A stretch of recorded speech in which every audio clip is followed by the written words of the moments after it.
pinaka-struggle po namin talaga dito noon ay sa Siargao. Bago kami pumunta doon, sinabihan na kami na umuulan. So bago po kami nagsettle ang ulan, bago nakisamang ulan, 3 araw muna. Kaya nagsushoot po kami ng umuulan. Pero hindi nyo mapapansin sa pelikula dahil sa napakahusay na sistema ni Direk Adolf Alex. Magandang gabi po sa inyong lahat. Maraming salamat po sa inyong pagdalo. Hindi ko lang po alam kung nandito yung ibang mga kasama po namin sa Siargao at sa Antipolo na nag-shoot po ng aming pelikula. At tatawagin ko na lang po at kung nandiyan po sila pumunta na po dito sa baba. Nandiyan po si Roswin Hilario, aming AD. Assistant Director. At kung nandiyan si JP, sa Pitula yung aming production designer. JP. Si Ren Yangson po. Ren Yangson. So, already, hahabol daw. Habol daw siya. Si Aldrin nandito. Aldrin Ramos, please come on the stage. Wardrobe Rupa Sueta. Wala, absent. Erica Maanyo, nasa Bicol yata, ano? Together raw. Ang aming BTS, si Robin Obispo. Siyempre po yung aming mga artistang kasama namin. Diyan po si Miss Tam Sumulong, Tabs. Na ang idolo si Miss Jacqueline Jose. Si Rico Barrera po nandito rin. Yes. Siyempre po yung dalawang artista malapit sa puso ko, si Miss Lotlot De Leon at si Miss Elizabeth Oropesa.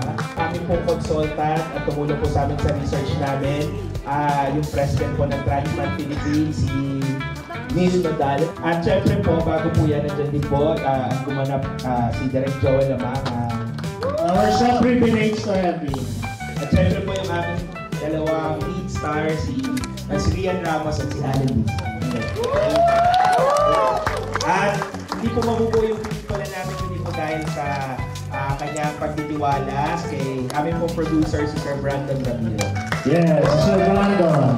Sana po supportahan nyo ang conditional papalabas na po sa June 25. Yes, maraming salamat sa lahat and enjoy the movie. Maraming salamat. Unconditional, June 25. Woo!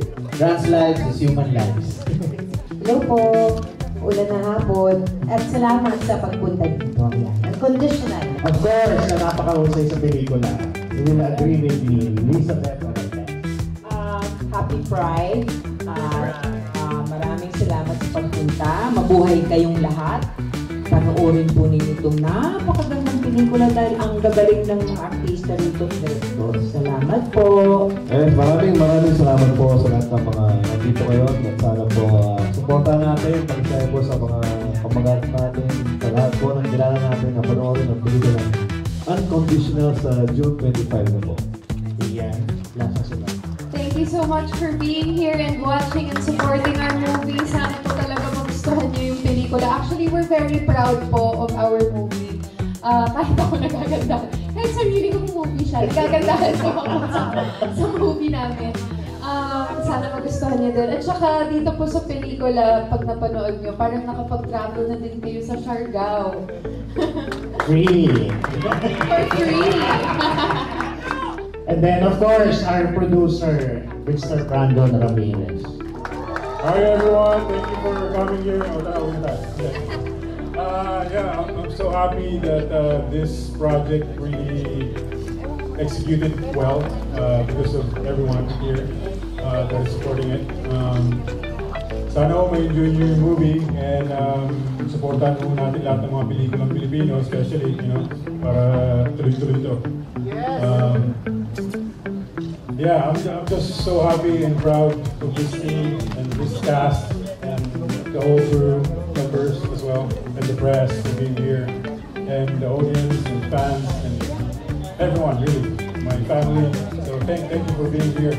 Kung may kailangan kayo, si Janice na po sa akin. Kahit na t-shirt, may mga t-shirt tayo. Gusto ko lang banggitin yung ibang nandito. So, si Jerry Gracio, editor namin si Mark Leona, at saka si Sila Ofada, isang mysterious na editor.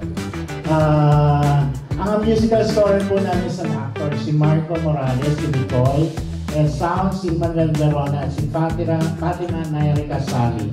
Ang gumawa po ng words and ng team song namin ay si Direk Joven Tan mula sa interpretation or performed by Kay. Fernie Lacos na associate producer.